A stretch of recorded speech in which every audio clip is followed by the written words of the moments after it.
Ayan, hello everyone. Guys, magluluto tayo ulit ngayon ng gulay. So, meron tayo ditong cauliflower. Ayan, dalawa. So, igigisa ko po siya sa konting baboy. Ayan. So, may broccoli tayo ditong isa. Hindi natin alam kung po pwede pa ito. Tingnan natin mamaya pag hinimay natin kung okay pa.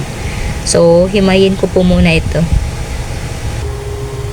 So, ayan guys, okay na yung ating gulay. Ayan, nahimay ko na. So, nagdagdag po pala ako ng carrots dahil kakaunti lang po yung aking napakinabangan doon sa broccoli dahil bulok na po siya. Ayan, ito na lang yung aking nakuha, ilang piraso. So, dito ko po siya igigisa sa ating, ayan, may karning baboy tayo. Ito yung ating ricado.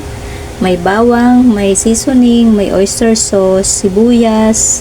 Wala po akong bell pepper. So, pwede naman po siguro ito, siling green. At lalagyan ko din po siya ng itlog ng pugo.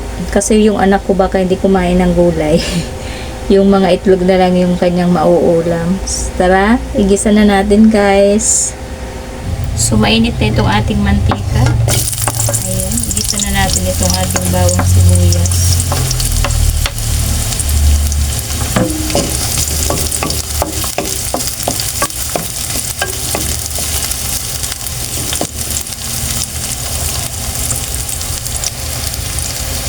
So, okay na yung ating ricado guys. Isang kutsa natin itong ating karning baboy.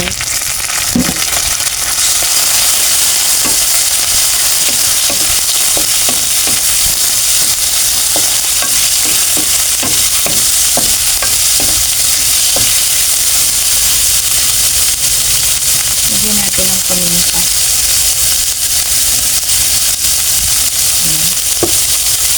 Itakpan po muna natin para matangkot at maluto.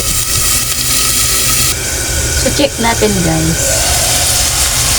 Ayan.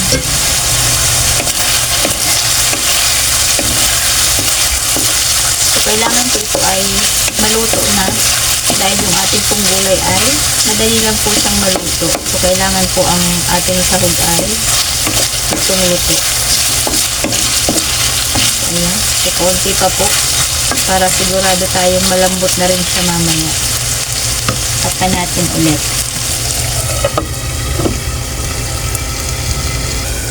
So, tingnan natin ulit dahil nangangamoy po siya. Ayan. So, nagmantika na.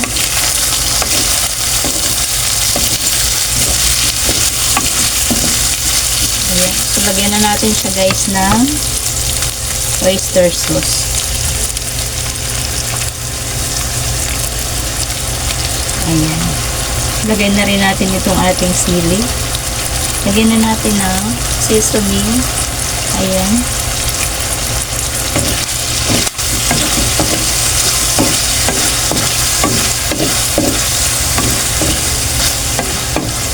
Ang bango niya na. So, ilagay na natin guys itong ating gulay.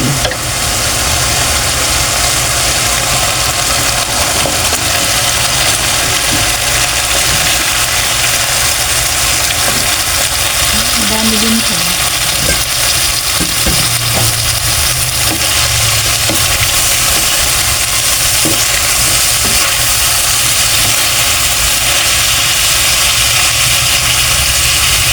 So, lagyan natin ng kaunting sabaw.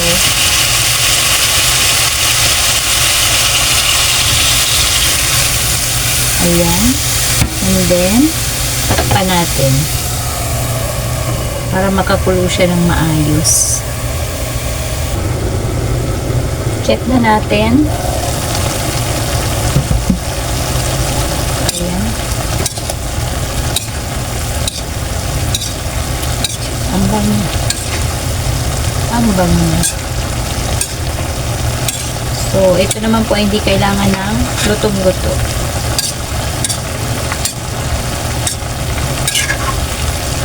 Tikman na natin guys.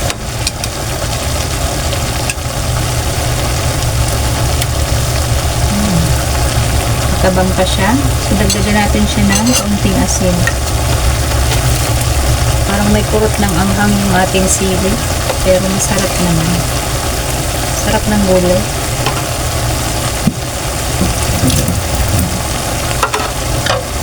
So, ilagay na natin guys itong ating mga itlog ng pugo. Ayan.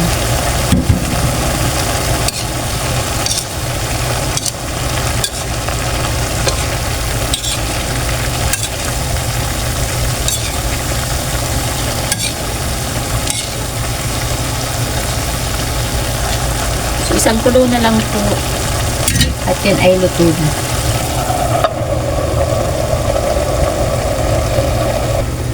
So, ayan guys. Tingnan natin siya ulit. So, ayan. Ay, luto na siya.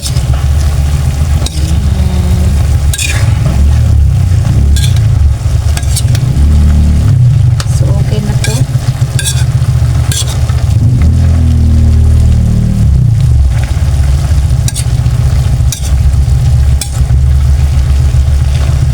So, ayan, maraming salamat ulit. Maraming salamat sa panonood at pagsubaybay po sa aking mga videos. So, hanggang dito na lang po.